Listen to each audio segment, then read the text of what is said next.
Welcome to Instant Discussions, the video portion. Our discussion of Mary and Max from 2009. Tony, you want to start us off with a brief synopsis of the movie? Yes, Mary and Max, 2009, Australian clay animation black comedy drama film. Yes, very racist. It was a blaxploitation film?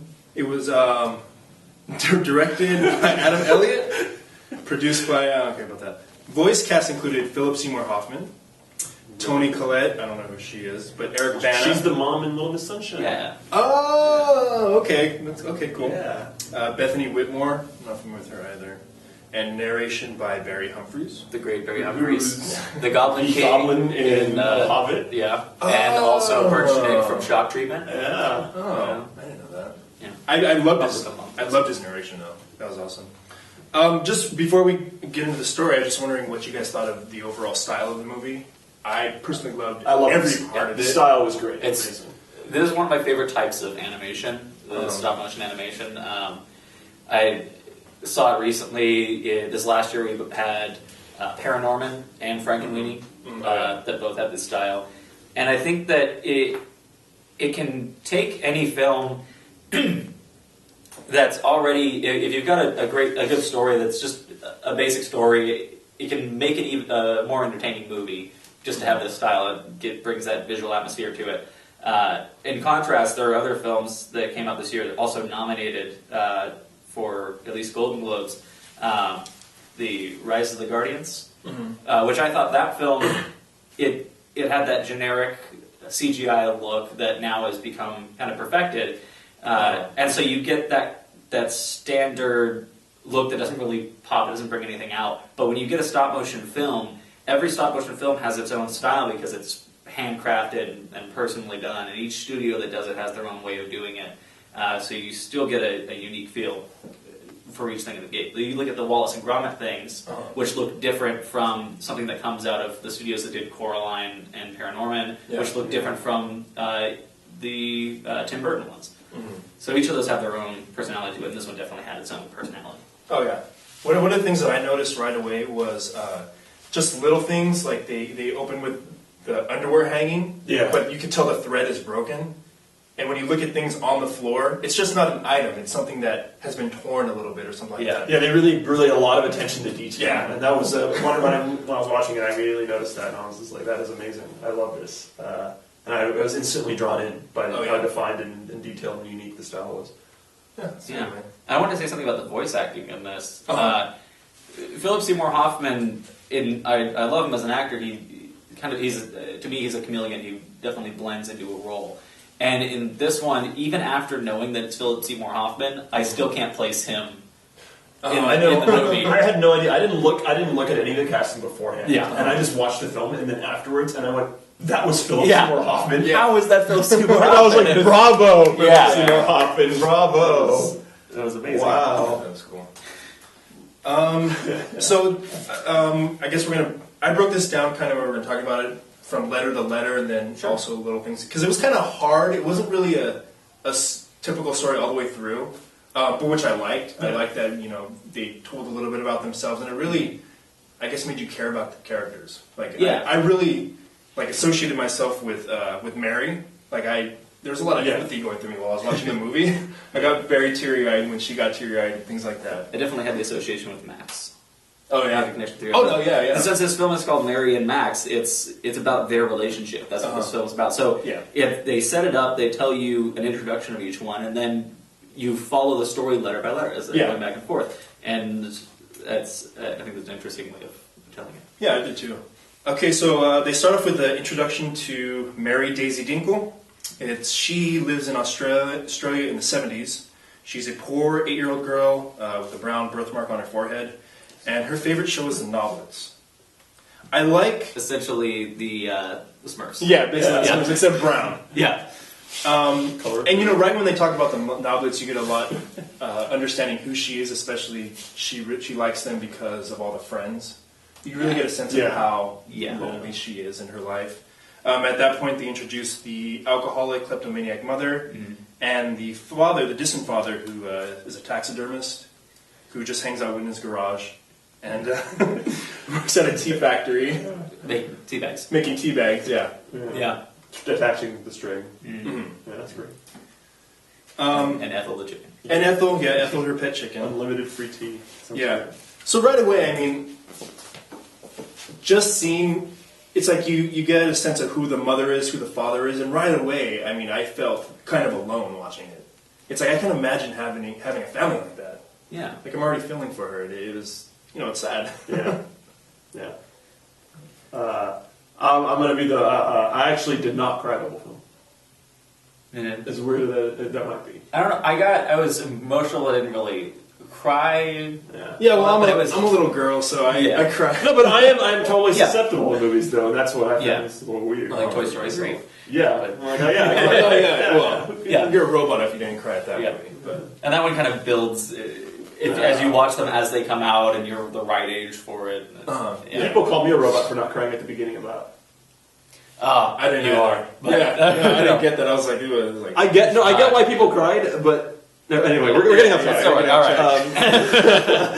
And then, so one thing I just noticed too right away is I thought it was hilarious that at the beginning when they're talking about Mary, it's just you have two chihuahuas having sex. Like Yeah.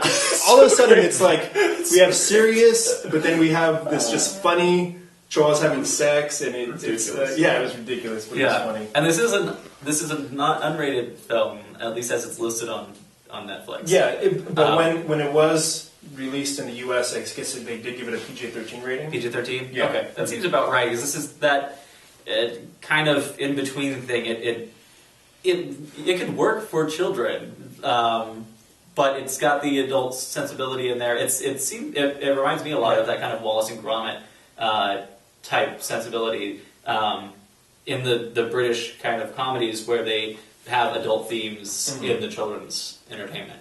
Yeah, but I think in this one it's a little bit more adult. It works more as adult, but especially when you look at an animated film, generally you think of a children's thing, and that's why things And like they South even Park set it come up. out. They even set it up a lot that way too. Yeah. Oh yeah. They totally set it up to be like a Yeah. child. I mean, it could have been a kid's book. Like, When you look at it from the beginning, especially when Mary's young, you're viewing it through. She's telling her story through her eyes.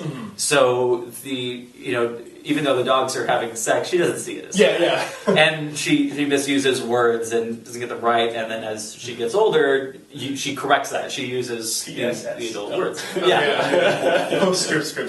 And there's homophobia. Oh yeah, the homophobia. Yeah. So then she gets that right later because so we're viewing it through her eyes at the beginning. So at the beginning, it is through a child's eyes. Yeah. Okay, then so we have the introduction to Max. Max Jerry Horowitz. He's a morbidly obese Jewish 44-year-old man from New York. Lives a simple life, and his favorite show is also The Noblets.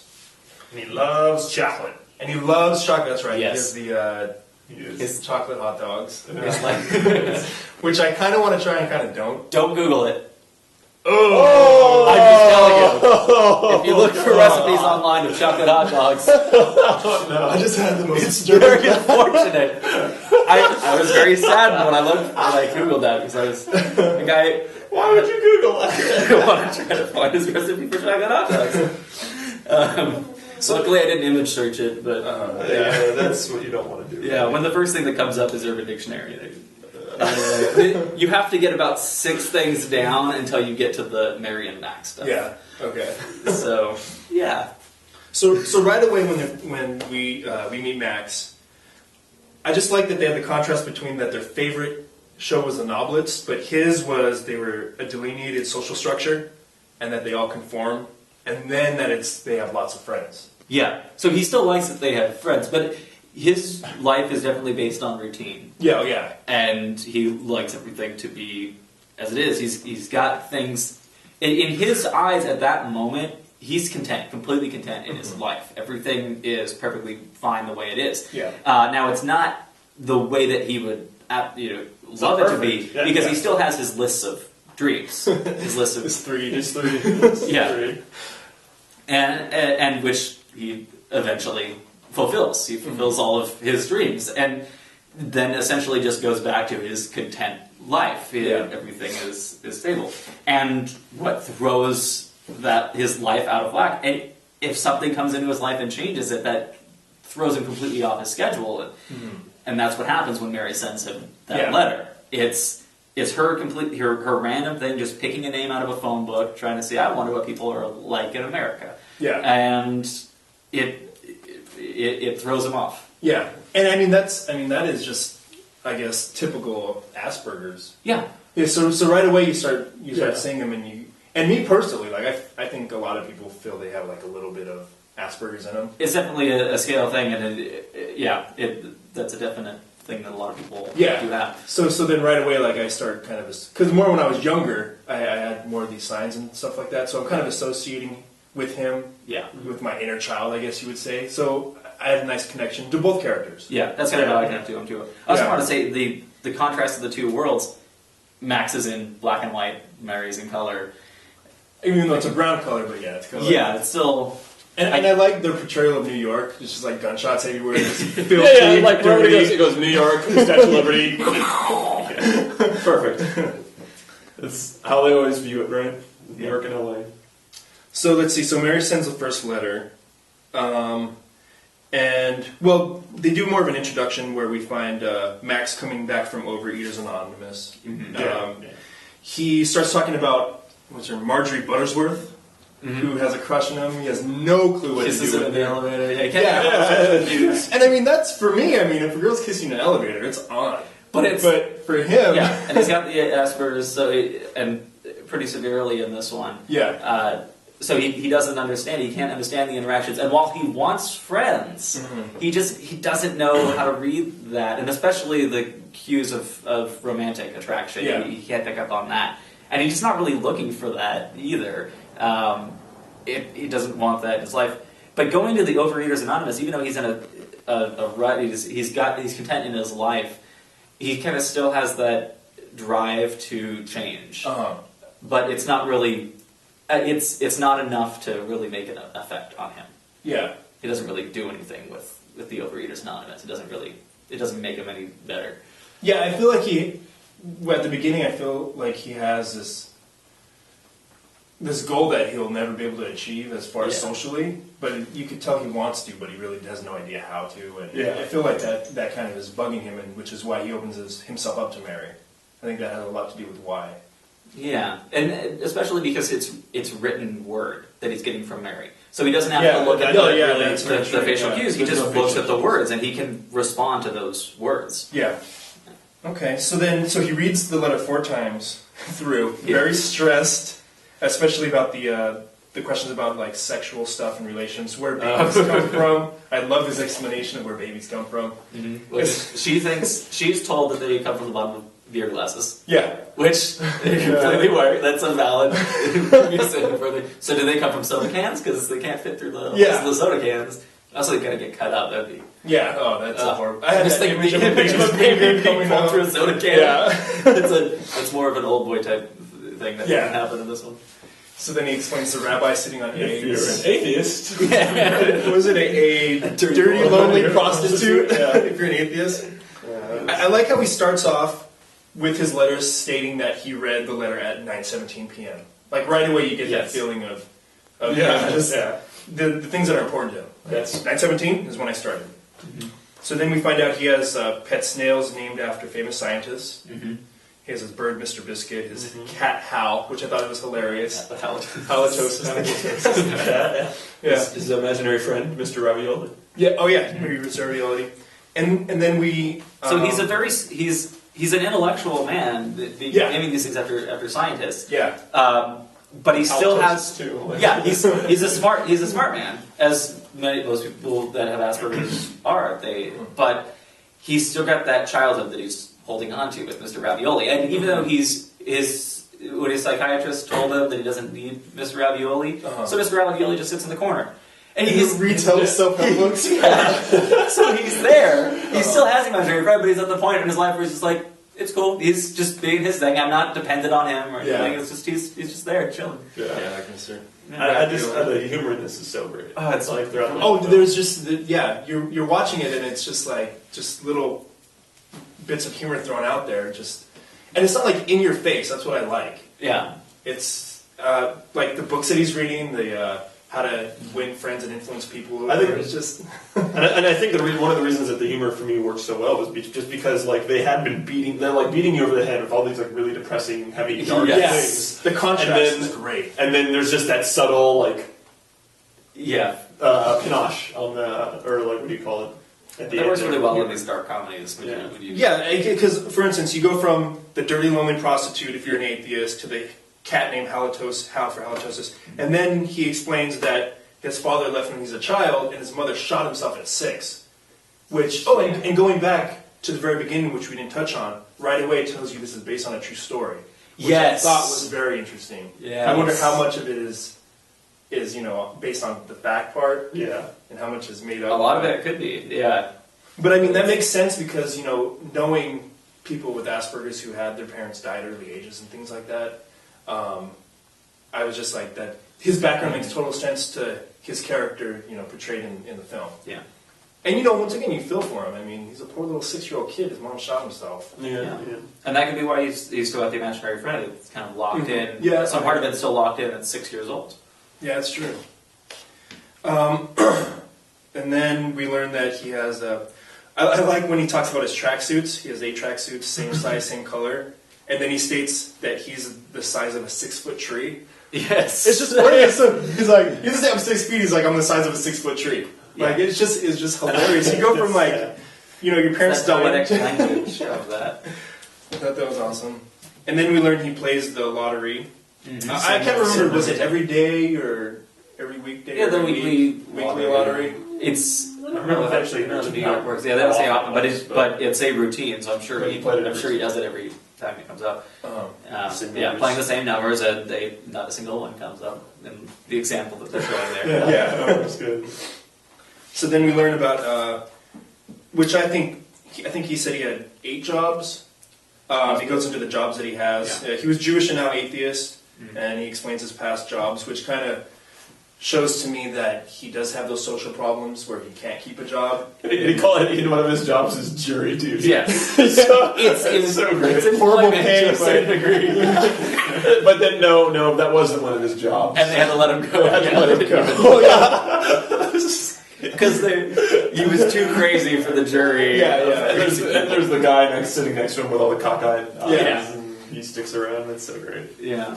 And I like how he explains what a frisbee is. Mm-hmm. So it's like a boomerang that doesn't come back. I thought that was good. And then I like, once again, they're showing him, he worked for the U.S. Army as the supply office, because he's so great with numbers, which once again goes back to his Asperger's. And they asked if he was a communist. Wait, you have to think it was any radical organizations, and it was the sci-fi fan club. Yeah. And they said, well, that's not really the radical thing we're thinking of, but you can still be let go. Well, they're going to let you go anyway. And then he remembers that he was a communist at one point. Yeah. and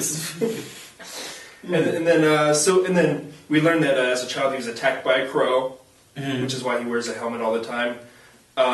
Which I thought, to me, for his character, that makes total sense. You get viciously attacked by a crow. Yeah. You start wearing helmets with eyes on top. It has the eyes on the top, but it makes scare them off. That's a smart thing. He sees a problem, and he solves it. And then he goes about the rest of his life. But then he just looks insane by the rest of the time. Yeah. But it's it does make sense. Yeah, it's just completely not logical. Yeah, it's very logical. They don't understand the whole reason behind it. Yeah. So did you see a man with a helmet on his head that has eyes painted on it? Yeah. And then, so I like how he talks about how he doesn't like loud noises, lights, he hates New York, essentially. Which is, New York's the worst place to be. Yeah. But I get the feeling that he probably grew up in New York, and that's what he knows. He doesn't know anything else, so he doesn't have the desire to travel outside of it. He's got his content life, and he lives with the things he doesn't like in there. Yeah. And then one thing that I just thought was really odd at the end of that letter, he says, "I have never used a condom." Well, because he was saying something about he worked in a condom factory currently. Wasn't that? Was it? Yeah. I didn't know he did. Yeah. Oh, okay. So he didn't. He said that he wasn't going to explain to her. He didn't want to talk about that job because he's a child, so he doesn't want to explain to her what his current job at the condom factory is, and then he threw that in. Oh, just in case you were wondering about this condom thing, I've never used a condom myself. See, but then I was wondering, is it because he doesn't like the pleasure taken away, or because I think it's because he doesn't have sex. Okay. Probably because he's never had sex. Yeah, Okay. I think that's why. Okay, so then he writes us back, and Mary's mother finds the letter. Yes. She is pissed off about it. And she reads the things about, condom factory and all the adult things in its life. Yeah.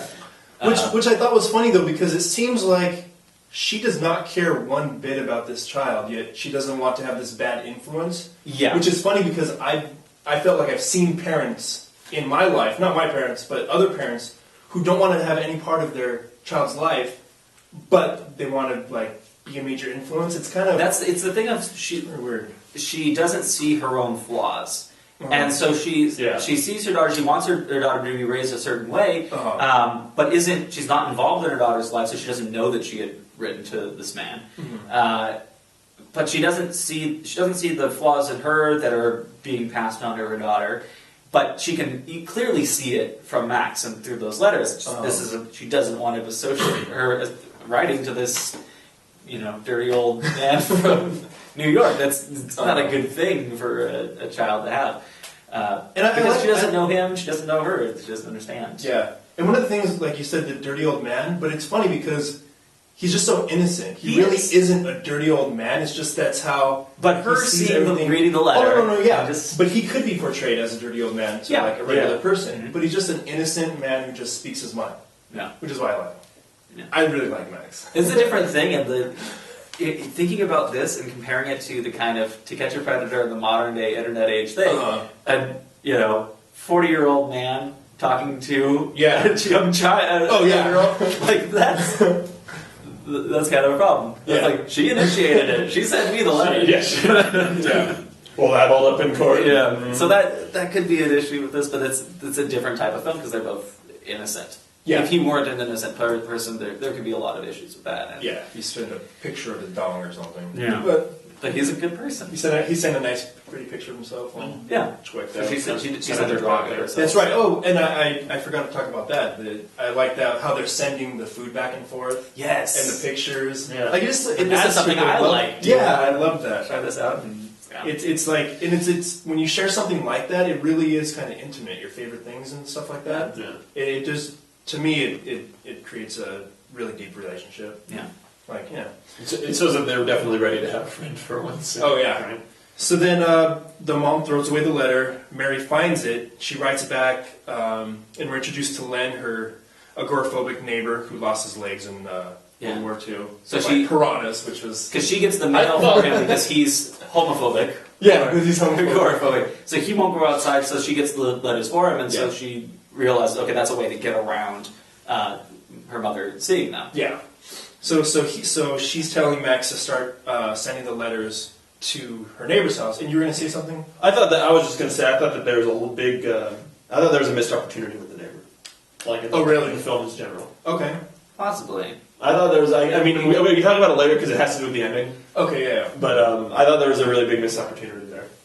This is my opinion. I think that's just because the film is about Mary and Max. They don't really... There's a lot of ancillary characters in this that you could definitely go more in depth. It would have still been about Mary, though. Okay. Oh, okay. Is where the missed opportunity was. It would have still been about Mary, but he would have just been a little bit more involved. Okay. And I thought that there was a missed opportunity. It would definitely hit that at the end.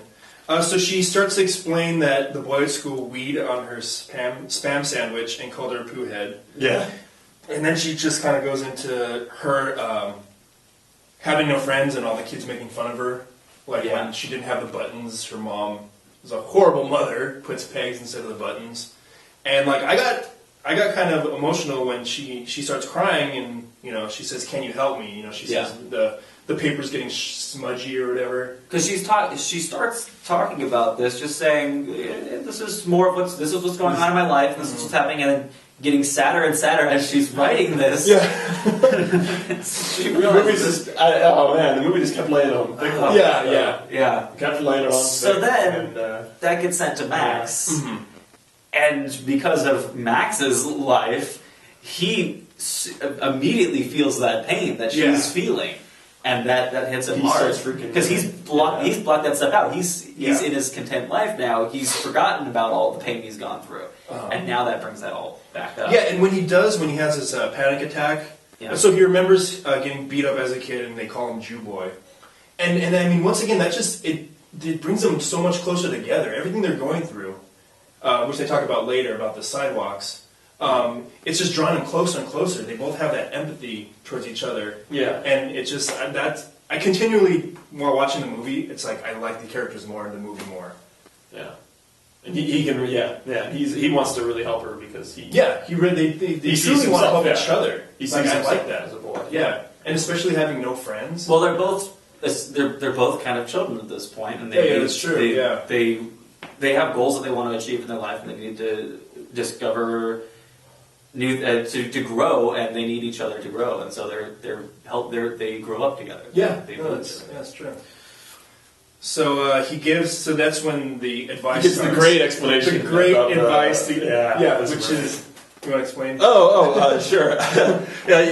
Max tells Mary to explain to the boy that it's the birthmark on her head isn't poo, but it's which kind of relates to the chocolate hot dogs. yeah. Because there is the bad chocolate hot dog that you can. But if you use actual chocolate, that could also be good. Yeah. No, yeah. So, I mean, to say your birthmark's made out of chocolate. Made out of chocolate, yeah. And then you'll be in charge of all and of the you're chocolate. and you're not going to get any. And I like how he's like, well, even though I don't believe in heaven and I don't like lying, in this case it's okay. Yeah, because that guy's a jerk, so you can, So he gives that advice, then we're introduced to the neighbor Ivy, which was just a really weird character. Mm-hmm. I didn't really like Ivy's character too much. But she was what she was. No, she was. She's not a great, Like she had, I guess, the bad food, and she, farted all the time, but he didn't want to say anything. There's a lot of farting in this movie. I think it was really just that the character needed to be there for there to be something that he had to tolerate. Yeah. Oh, okay, yeah. Something more that he had to tolerate. Yeah. And then, I mean, you've got lots of neighbors, and especially in New York, and you're living in those apartments. Mm-hmm. So at least he has someone he's not fighting against this person, and he's also not in a great relationship with the person. It's just a kind of their sort of symbiotic relationship, but not really adding any positive or negative to life. Just it is. Yeah, it is what it is. So then he explains that he eats the same meal every day of the week. Every Monday, same meal. Yeah, Monday, same meal. Which shows, again, his routine. And then he talks about, weekend he experiments. But it's funny that right after that, he asks for weight loss suggestions. He wants to lose weight, but he's eating the same exact thing every day. Yeah, and he's asking weight loss suggestions from someone who doesn't know any good advice.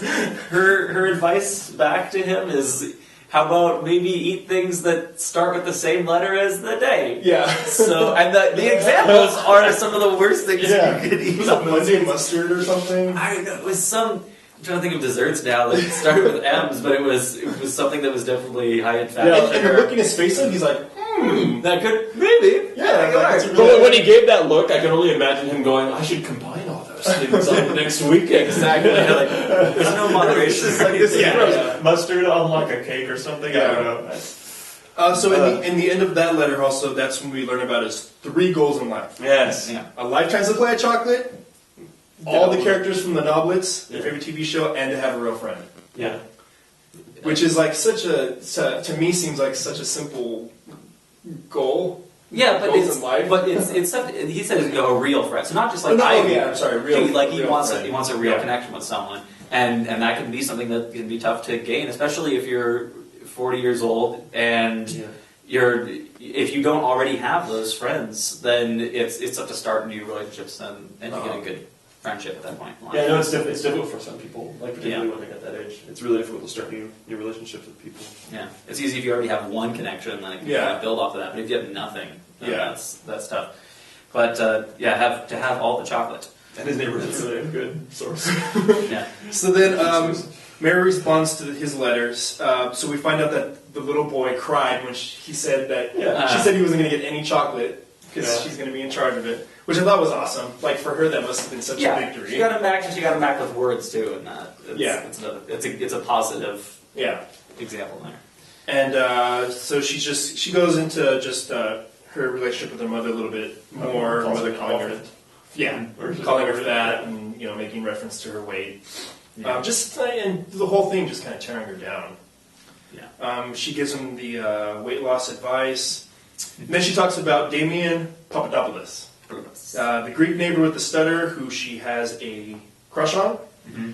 And that's when she starts asking the sex questions. Yes, because she doesn't understand what she's asking. Yeah. So she starts going way into sex, and that prompts the other anxiety attack for Max, because it seems like he's stayed far away from sex, but he knows more about it. Yeah. But he's still, it's a part that makes him uncomfortable. And one thing about that, when she starts asking him, like, it's a huge string of questions. To me, it's like you have this 8-year-old girl who has really nobody to go to, can't go to her parents. Yeah. So she's going to just shoot off these questions to her new friend. Yeah. And, it's just kind of sad that this is her only outlet. It's kind of sad, but then it's kind of beautiful at the same time that they actually got to find each other. Yeah. So she's asking him, have you ever sexed anybody? Asking all these questions. So Max freaks out. Yeah. Because it's a little bit more, I guess, adult questions that are being asked. It hits him in that right place. So because he has no understanding. Yeah, but not only that, and he probably, he's never had sex. Probably, Yeah, he's never had a relationship. It doesn't seem like that. Yeah. I mean, I think he goes into talking about how he what does he say? He wishes that she asked to explain like how the chaos theory works. Yeah. Something. If you had asked a scientific question, that I'd love to answer those. He wants to answer questions for her. He wants to help her out, but not those kind of things. Not the things he doesn't want to think about. Yeah. So then that's when they have a break in their letter writing because he gets put in a mental institution. He gets in a mental institution. He is craned out of his apartment because he's in shock. Yeah. And he's in there for 8 months. Mm. And then you show, poor Max getting the shock treatment and so he's going through all of that. And in the meantime, Mary had just sent him the letter and is not hearing anything back from him. So, which is heartbreaking because she found this new friend. Yeah, and she rolls through these different things in his mind. And at first, she's nice about it. She kind of thinks, well, maybe something happened. Maybe he can't write. Maybe his typewriter ran out of ink. Maybe there's no ink in all of America. Oh yeah. She's on his side at first. She's like, okay, maybe there's a good reason about explanation. But after a while, the dark thoughts come in there. It's like maybe what if he doesn't want to write to me anymore? He hates me. Yeah, and that's one of the reasons why I love this film though, because we go back from him going into shock, and then her thinking all these funny things. They show the newspaper about the ink, running out, and then boom, she burns the letters. Yeah, and she's just very upset. Burns the letters. So then 8 months later, Max he's conflicted about writing to Mary. Yeah. That's when he accidentally kills the mime. Yeah, because what's this thing? Which was so odd. This is the poor air conditioning unit that wasn't in there, and he was the. Unlike most people, he doesn't have a reason to kill a mime. Yeah, everyone else. Yeah, I think the judge said that. Yeah. Which a mime is a horrible thing to waste. Mm-hmm. Mm-hmm. But his simplicity saved him, and that they just. Yeah. Oh, yeah. That's true. Though. There was a very moment that I wanted to talk about. For sure. A brief second, when he was released out of the mental institution, he mentioned how his imaginary friends is safer choice.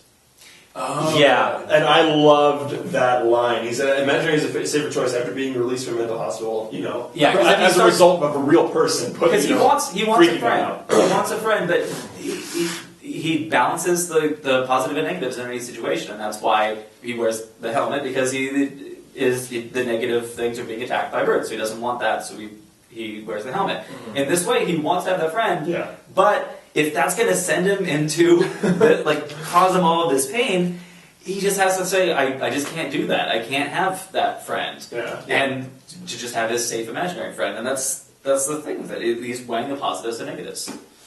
I just love this statement about the mental health and you know what cares for today. I mean, it is kind of true for everybody. It would be sometimes easier not to have to deal with real people. Yeah. So then he hits his 28th birthday and he wins the lottery. It's 48, yeah. Oh, I'm sorry, 48. I forgot how much he wins. He wins quite a bit. Yeah. I don't think more than he needs. Much more than he needs. But it's that's consistency, and he gets lucky out of all of the bad luck that had been happening to him. But yeah, wins the lottery. Yeah, so I like how he buys his chocolate, he buys the chocolates. Lifetime's worth of chocolate. So he hit his goals, so he gives the remaining money to his neighbor, Ivy. Yeah, who then uses it for all of the good. She has a big, huge TV. Yeah. Does all the things that he doesn't do, like, Yeah. because she's How more of a- everybody else would, Yeah. pretty much. Yeah. Yeah. and just goes crazy with it, and then dies. And then she dies and leaves the money to the cats.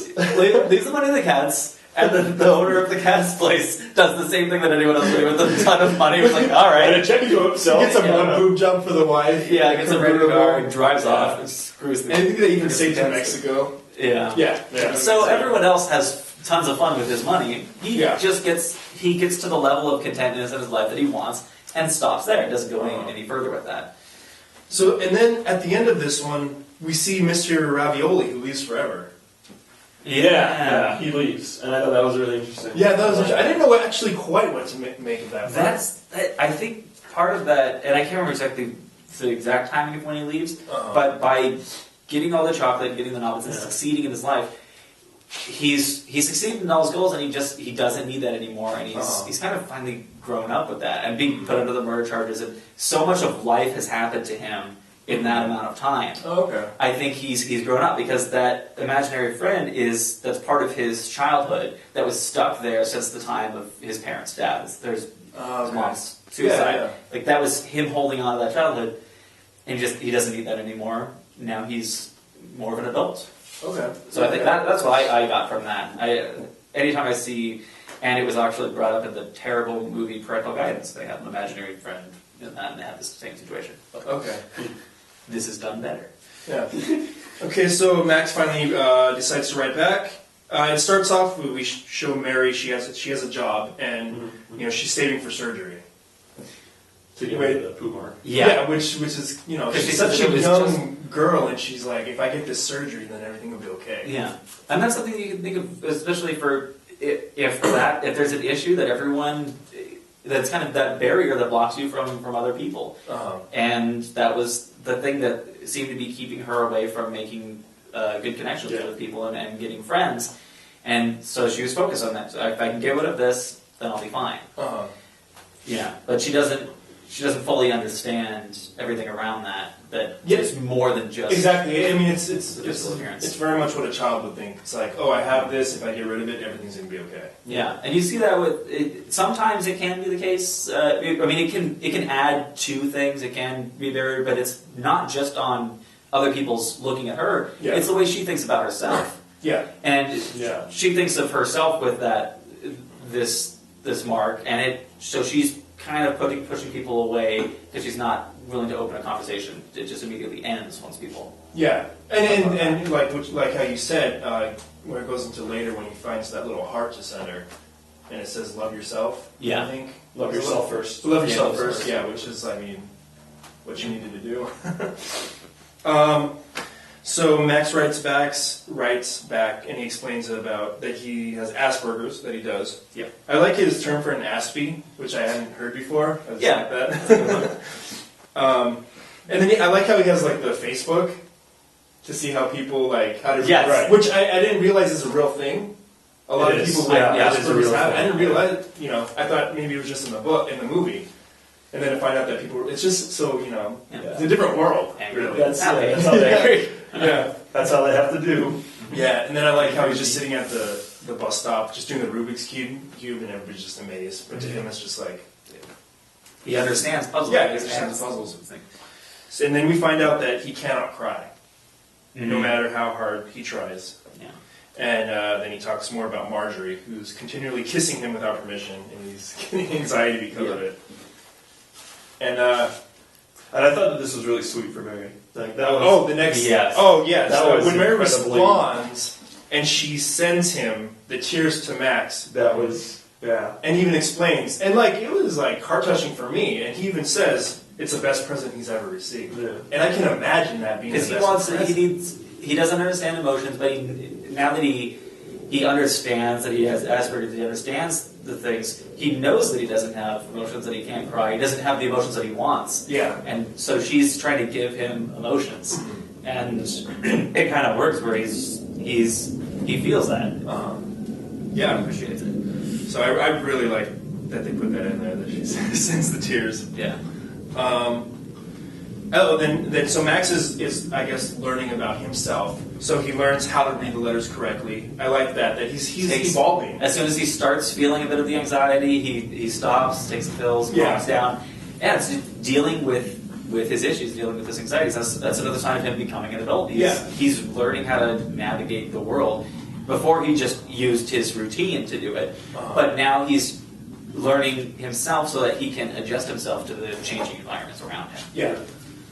So then I liked how he irons the letters, laminates them to file, and that helps. Because he cares about this. Oh no, and that's the thing though. It's like this correspondence is really the most important thing that he's ever had in his life. Yeah. It's his friend. It's that third goal that he does. I think it helps him put his mind at ease because he knows he's taking really good care, and he's added a routine to it. Yeah. Oh yeah. Even to this beautiful thing. That's right. He's added a routine. I never even thought about that part. Yeah, so, and that makes it okay in his mind. Yeah. So then we have a little letter writing montage, back and forth. So then we go into Mary's. Has a few events go on, showing her life events, her growing up. So her dad retires and takes up metal detecting, which is how he ends up dying, which I thought was just kind of funny, ironic. Like, it's sad, but he wasn't really there for Mary all that much. Yeah. So he was kind of absent, but he's just gone. Yeah. And I can't remember on his tombstone, but there was just something funny on there.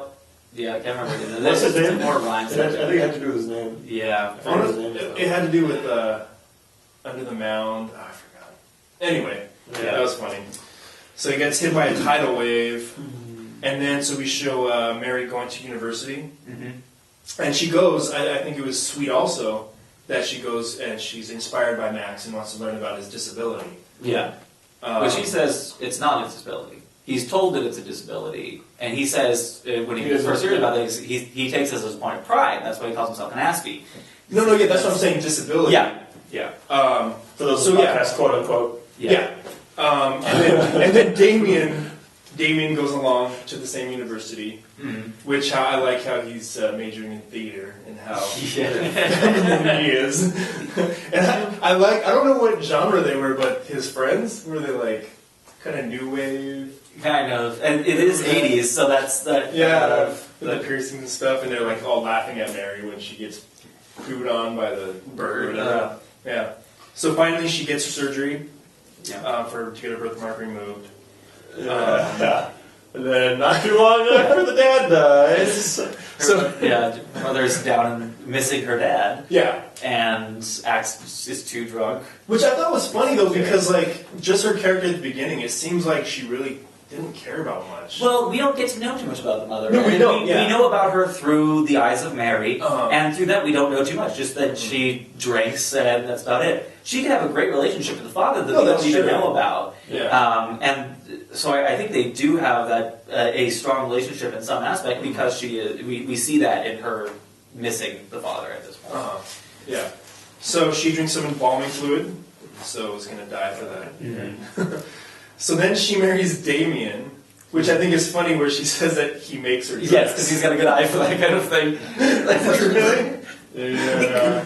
It could still be all right. Like There's still there are people who like theater and are good at design that are straight. There's people like that, but it's not the majority of those. Yeah, and then of course she's not going to see these things. Yeah, because she doesn't. It's her first real relationship. I mean, of any kind, really. And she's been focused on him for so long. Yeah, she does. Yeah, she doesn't notice those things. And that's when we find out. I like how they used the term pen friend because we use pen pals. This pen friend. Damien has a pen friend. It's a farmer in New Zealand. Yeah. Which, so at this point, she just has huge self-esteem. I mean, high self-esteem. And she's loving life, and she decides to write her thesis on Asperger's, which I think she gets like a prize for just her paper on, which helps her get the book. Something with that. She at least gets some notoriety Yeah. with the book that she's writing. But she's very excited because she's able to.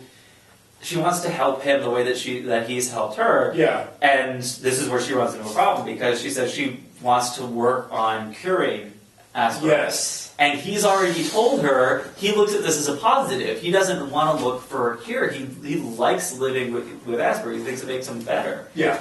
And so this is a huge betrayal to Max. Yeah. Which and like she had such good intentions starting off. Yeah. Like really, really beautiful intentions. She cares about Max. She Yeah. does, but she doesn't. She just. And she would have never. She didn't see that coming at all. No. Yeah. But she just overlooked that. And I think it might have just passed by her when he said that. Yeah. In all of the letters that they had written, she didn't really notice that he was happy with it. He just saw she was seeing, especially as she grew older, she saw the problems that it caused in his life with not being able to make those connections with people. Yeah. And so she wants to help him, and she's doing really well with this book. But yeah, he doesn't like that. Yeah. So she sends him the first copy. Yeah. And signs it, and he reads it, and he's furious. I don't know if he even reads it. I'm not sure. He read the little note that she wrote. Yeah. Oh, is that all this shit? It doesn't show He that doesn't say that he read the Okay. book, Yeah. but just from the note that she had written in there that she wanted to, hopefully this will help find a cure for Asperger's, and that's it sends him off. And then I like how when he writes back, he uses the words he makes up, confuzzle. Yes. I almost wanted the game at the beginning to be we make up words to describe the film, but Confuzzled. So then he's really upset. He goes as far to break the M off of his typewriter, which I thought was a huge, Yeah. huge for him to do. Thing for him to do. It's like him totally breaking off their friendship in his mind. Yeah. So he writes back stating how upset he is. And so Mary gets it, and she's upset and crying. I don't think he actually writes anything. I think he keeps writing, and then he just keeps throwing it away. And I think all he does is just send that out. Isn't that what it is? I thought he wrote a letter with the M. Yeah, I can't remember if he sent the letter because it did seem like he was. It did seem you saw him throw it away. Yeah. But I had a feeling that Yeah, she nice. received it. But we know at least she receives the M. Yeah, she does receive the M. Yeah, and she understands that. Like that symbol is enough to say this. It's not a good thing that you're sending me the first letter of my name, which just happens to be It's kind of his creepy too, too. but still. Yeah, like that's what serial killers Yeah. do. At least I would think they would. It's like the setting a finger or Yeah. a piece of something. Yeah. So then she gets depressed. She destroys all her books, which I mean totally ruins her. But she feels for Max. She still cares about Max, and she didn't understand that it was hurting him to write this book. And so that shows how much she cares about him to destroy that book. To destroy that book. It's like, she didn't realize how much that hurt him, so she's just gonna. I mean, she's 25 and she's an up and comer. Yeah, She's throwing her life away. Yeah, she worked. She's built that. She studied. She went to college to study Asperger's. That was her whole life. This is her life's work. She's throwing it away. And That's it how really much is she cares about sweet. it. It's super sweet that she does this. Yeah. I mean, that really, to throw your life away like that for a friend. I mean, that shows a true friend, although he's not seeing any of that. He's written up. And then he just says that condensed milk. Yeah. I'm sorry, condensed Oh yeah, well that'll just show it. And that's when we start to see life of Damien. Like he starts to explain how they've grown apart. Now that she doesn't have Max to kind of tie her down, she doesn't have that life work. She's now she sees what's going on in her relationship, but that was keeping her alive, and now she's turned to the Sherry as her mother did. And that's when we start to see her turn into her mother. Yeah. They even show the little And thing she in the becomes mirror. distant. Yeah. And Damien sees that, and it seems like he was kind of content living that life with her. He had his side relationship, but especially in that time where you're saying that it's not as socially acceptable, he was fine being in that relationship. But once she was gone from it, then he just said, "There's no reason for me to be here with you because you've signed out of this relationship now." So now he's going to the one that he truly loves more. And even though he did love Mary, but just not in the ways that he loves a sheep farm. Yeah. So and that comes after. So he does send the condensed milk or she does. Yeah, she sends the to Max and her last Her last last. can of condensed milk. Yeah. And I like the little cockroach. He's just like chilling in there. She runs off. And then so we find out he runs away with his pen friend, the sheep farmer. Yep. So then I like how it's kind of odd the way he forgives her because he's talking to the homeless guy, throws a cigarette butt on the floor, and he's choking him or her and says, "I'm sorry." And Yeah. kind of hits him. Because he just sees the actions as this black or white. They're throwing the butts on the floor. They're breaking the law. They don't care about this. And that's all he sees. But as soon as he gets the emotion in there, and he's now beginning to understand these emotions in his dealing with Mary. So as he's strangling this homeless person, he says, "I'm sorry." And that links to the "I'm sorry" written on the condensed milk. And so now he has, when it's just words going back and forth with Mary, so he just sees the words, "I'm sorry." Now he sees the emotion behind, "I'm sorry." And he can feel more that the regret that Mary has. So that kind of awakens him Yeah. when he sees that in the homeless person. So that's when he forgives her and decides to send his entire collection of the novels. Mm-hmm. That's one of his life goals, one of the things he really wanted, but it's something that she also shared. Yeah, and not only that though, I think that maybe he saw what she did. It's like that was her life goal. Yeah, she threw her life work away. Yeah. For him, and so he's now giving her his life. And then like once again, I go back to the word sweet. That is so sweet. He has these life goals. He finally achieves it, and he just gives it to her. I thought that was nice. So then we find out she's pregnant. She was going to commit suicide. Yeah. Which that's when it got like really dark for me. Yeah. When you see her with all the pills, and then she's strung up, and then you see the little. It looked really odd. Yeah, they glow and show the baby, just to give you more weight to that situation. Yeah. It was like, oh my gosh. And it could have ended there. Like that seemed like it won't work. This was the whole scene. Okay. This whole scene kind of bothered me, to be honest. Oh really?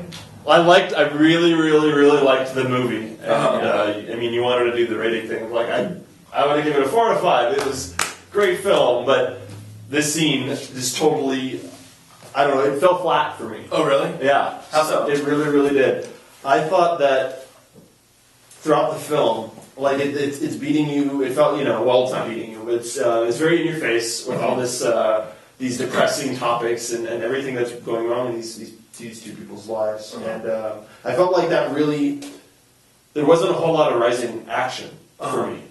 Like it didn't escalate as much as I thought it could have. It kind of did a slow, and it's a very difficult thing to do with something like this. yeah. So especially when they say in the beginning it's based on a true story, so we don't know how much of the elements they're taking from the actual thing. Yeah. Well, I'm just like as a movie. So as a movie, As a movie, I thought it felt a little static, simply because they went like almost balls out like immediately. It felt like. It didn't really have that. It didn't have that kind of building tension as much. It just kind of had moments, different vignettes, almost. Yeah. They did do all that really well, but and then this is where the missed opportunity comes in. Okay. The neighbor that I was talking about, because when the hand reaches for the door or knocks on the door, we all think, oh, it's Max. That's what people thought. But no, it's her neighbor. And it all makes sense, and I thought that was really beautiful for the neighbor. But I wish that they had shown some way that he had gotten over, or like shown him seeing that the box is out there every day. The box is out, and then his desire for, oh man, why isn't she coming and getting this box? That could have been good. And I think that is a service of one. It could be that we're just seeing this from two different viewpoints. We're not seeing this from his viewpoint. We're just seeing this from the eyes of Mary or Max. Those are the two ways that we can see this story and be told and learn things. So we wouldn't see it in that way. And I think another way is so that it's that surprise if you don't know if she's going to be saved or who's going to save her. That's true. Yeah. So if we would have seen that and seen that progression, maybe they could have flashed back and shown that, or told it afterwards. So you still get that reveal in a different way. Because if you're building up to it too much, then it's more expected. I think. Like how you were saying, the way you'd like to see it. That's how I saw it in my mind though. once he did that, I kind of saw him looking outside every day and being like, "There's something wrong." Yeah. And I really care about this girl. That's kind of his only friend too. Yeah. And so, like we were talking about last week, that you make things up in your mind. The stuff they don't show. Yeah, exactly. And in this way, it's a little more of it's not really implied in it because we don't know what he's going through. But while you can assume it, they don't necessarily apply it or imply it in there. So he saves the day. Oh, did you want to say? But there's actually one more thing about this scene that kind of bothered me. And for me, it was, I didn't really feel for Mary's character, I didn't really feel that there was the straw that broke the camel's back. It was slow. She went slow into the... And it was like there was this huge like there wasn't any particular reason that, I don't know, maybe I just don't know suicide. Well, that's what I was saying, like... I think there's different types of it, and there's some where it's the sudden impulse, and that could be, I think, more the manic-depressive state, where you get caught in that state and it's the impulsive doing it, and in those cases, what I've heard said is for the people that live for those situations, like if they jump off of a bridge or off a building, the ones that live from that, a lot of times they will say that the second they jump off, they think in their mind, I made a huge mistake. I shouldn't have done this. Because the adrenaline kicks in and it kicks them out of that kind of state that they were in. Yeah. Whereas this seems more like the case of it's slowly built. Yeah. It's slowly built up for everything that's happened when she lost her friend Max, she's lost her husband, she had lost her parents before, and she's been slowly drinking and building in this thing, and she kind of comfortably slipped into the suicide. Yeah. So it wasn't something that she was going to snap out of so easily, with just in just the case of putting the noose around the neck, and then if she had kicked out and been hanging there. If she was in a manic-depressive state, then she would immediately regret it.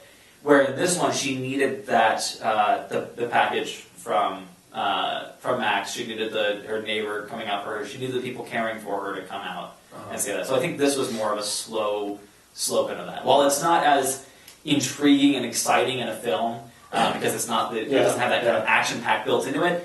This kind of is the way with the film, where we're shown in vignettes and shown in these ways. It's because it's more based off of a real life story. It's more like real life, where it's just kind of going along every day, and these things kind of happen, and they build up slowly rather than big inciting incidents and action, as if you were writing a movie. I guess I'm just coming from, I guess. Yeah, if you were writing this movie without the personal connection to the story, then you would build in bigger reasons for these, and have to, as they say in the playwriting classes from college, you have to earn the actions in these.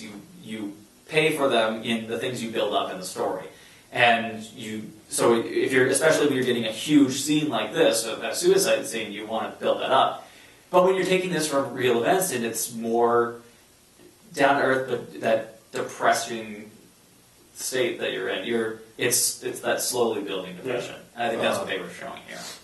And then I also thought, there's that one more thing. This is just how, for me, when I watched it, this is just how flat it felt for me. Was I really thought that when the baby thing was shown, it was just really reaching for me here, and I felt like it's really just trying to grab my heart. And for me, I just felt that the guy's hand is going, no, we want you to feel like crap.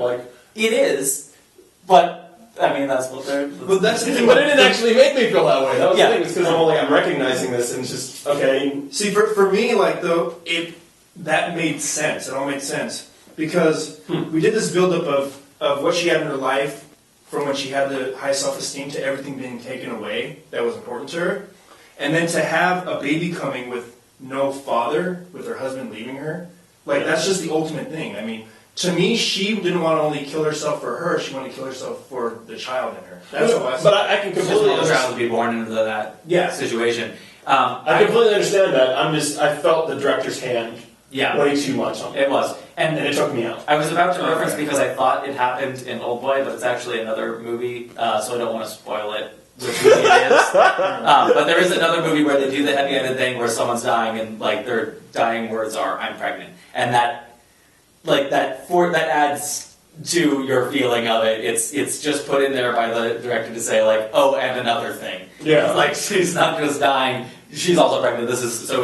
You've lost this other life as well. So yeah, that's put in there to make you feel that. Yes. So then I like Max's explanation for the sidewalks, that they had very similar sidewalks, except I think he said he had more cracks in his. Yeah. Yeah. Hoping that the sidewalks could meet up. Yeah, and then they had that the picture of their like two worlds, the like color but brown and then the gray just meeting.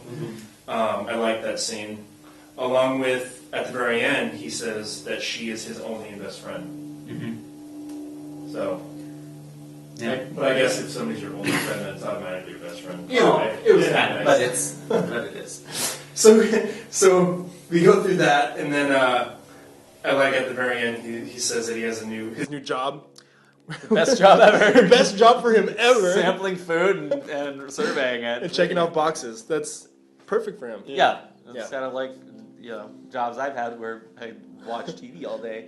Like, That sounds like an awesome job. it's a great job. If it's something, when you can get paid for doing something you love, this is better than all of his past jobs where he's just a kind of cog in the machine. Yeah. And this one is just, I'm enjoying what I'm doing and making money doing it. I'm happy. Only do the same thing for strip club. Just rate and reviews your Rate clubs. reviews strip clubs, yeah. You could probably do that. You make Actually, something. probably could. Yeah. Uh, start so, going. yeah. So Mary decides to surprise Max with a trip to New York. So she goes down with her baby in tow. She walks in and she finds Max dead. Which, it's sad at first when she sees that. Now she never got to actually meet him.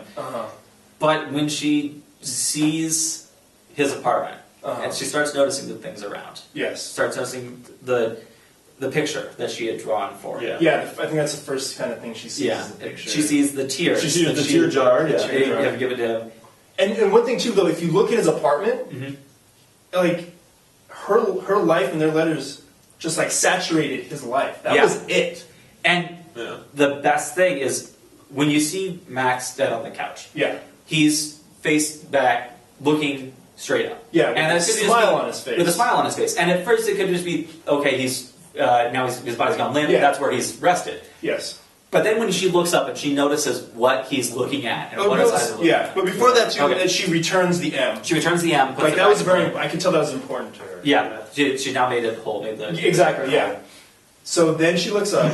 She looks up and she sees every single letter laminated Yeah. on the ceiling. So he Covering was the entire covering the entire ceiling. ceiling. So not only those precious to her and precious to him and being put up there, but that was the last thing he looked at as he was dying. When I think he slid into death in that same sort of way where he was sliding into the suicide thing. He's just content in his life. He's got everything that he wants, and he's mended that relationship with her. And I like the way she discovers it though. She sits down and holds his hand. Yeah. Even though he's dead, he holds his hand and looks looks up. up. And that's when I cried. Like it was just so beautiful to me. This I really poor loved it. man. I did really Yeah. like This poor man just had nothing. Like had no friends, and like that was. It's just that they found each other was amazing. Yeah. By happenstance. They found happiness. They've grown up together. Yeah. And their story is done. And it didn't end abruptly for them. It didn't end in it could. There were the moments where it could have ended before, where they had split up and parted ways. But it never ended at those points. It didn't end when she was about to kill herself, and that could have ended on if she had succeeded in that. They never would have mended their relationship, and it wouldn't have had that ending. This was the most peaceful way for it to go, because with Max being dead, there can't be any more falling out between the two. There can't be any more problems with them. Yeah. And now it's at this point, it's rested and it's done, and now she'll always have that. And that was the end. And then it gave a quote at the end, God gave us relatives, thank God we can choose our friends. Yeah. So, I just like the little quote at the end. It's like, it's true. It wasn't, just not too deep or crazy, it's just like true. It's like, Yeah. So that was Mary and Max. Yeah. So I want to ask you guys, what was the Netflix rating that you gave. I personally gave a 5. I love everything about this movie. Yeah. It's not like your standard format in a movie, but maybe because it was different, I really enjoyed it. Usually, when I hear narrators, I think, well, Morgan Freeman would have been better. I love this Barry narrator. Humphries is an amazing. He was job. amazing. Yeah, he has a great voice. He does. Yeah. So I liked the story. I liked the characters. I liked everything about it. I think Morgan Freeman would have been a worse choice. Yeah, it would have. It would have. You would have been thinking about Morgan Freeman the whole time. Yeah, it just doesn't have the right cadence for it.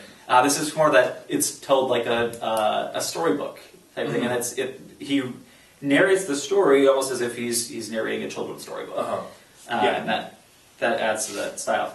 I give it a 5, but if you want to say, you gave it a something, but you would have gave it and a half, you could just, What I like looking at on Netflix is it'll give you their guess for you on movies. Oh, yeah. Yeah, and sometimes if you've already rated a movie, it's if you hit clear and then reload the page, it'll show you what it'll rate for you. And I like doing that to kind of see how well Netflix judges me based on the thousands of movies that I've rated on there. Yeah. It gets pretty accurate for me. And they said, first of all, out of 502,000 ratings on Netflix, the average rating is a 4. Okay. So it's got a pretty solid rating. But for me, it says 4.3. So it already says that I'm going to like this movie more than most people like this movie. But the average rating is exactly 4? Yeah, well, that's what it said. And it does points. So it does to a tenth of a rating. Right. Now, it only lets you rate whole stars. Yeah. It doesn't let you even do half stars. And I'm upset with that in a certain way because I'm like, I don't think that this is just a 4. I don't think this is a 5. I want to go in between. Now, I rated this one a 5 just so that in kind of the way that Netflix is suggesting more movies to me.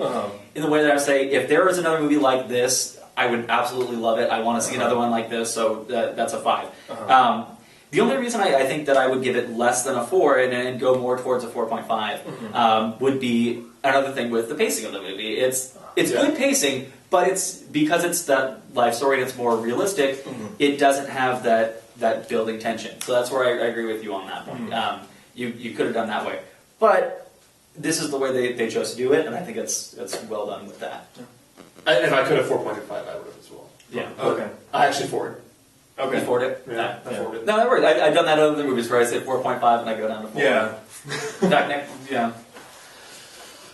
Because I don't want to put it on the... Because then I feel like I'm putting it on the same level as all those other movies. I've gone back and looked at movies too where I've given too many 5-star ratings on movies on Netflix. That's when I first started on Netflix? Yeah. It was like 5, 5, 5, yeah, 5. I'm like, whoa, wait, hold on. back off now. Is this really a 5? I got to drop this down. I got to reassess the movies. But then some of the movies I'm thinking, I got to rewatch this before I can score it again. It's problematic.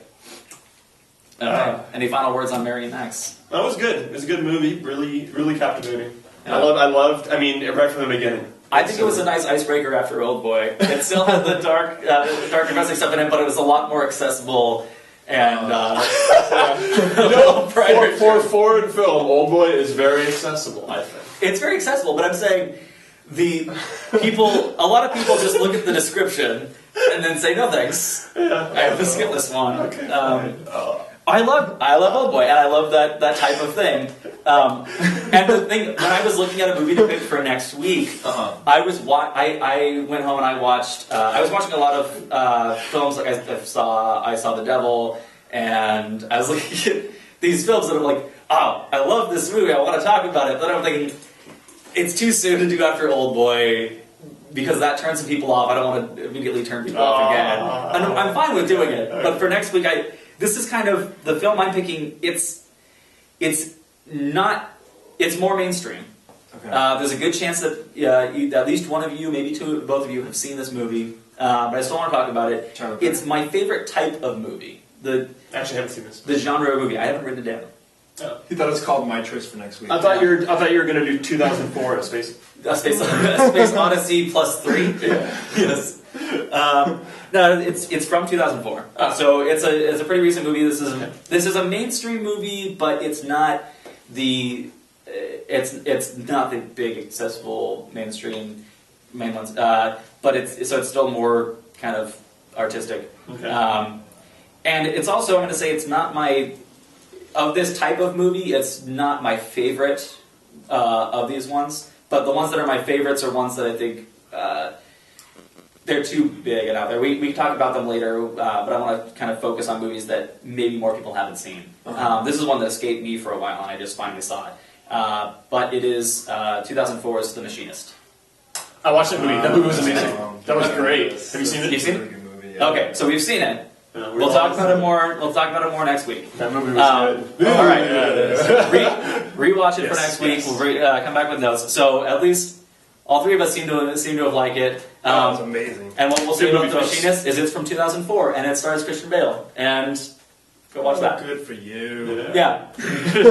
I don't want to say anything more about it. Okay. All right. Thank you for listening and watching, and we'll see you next week. Yes, thank you all.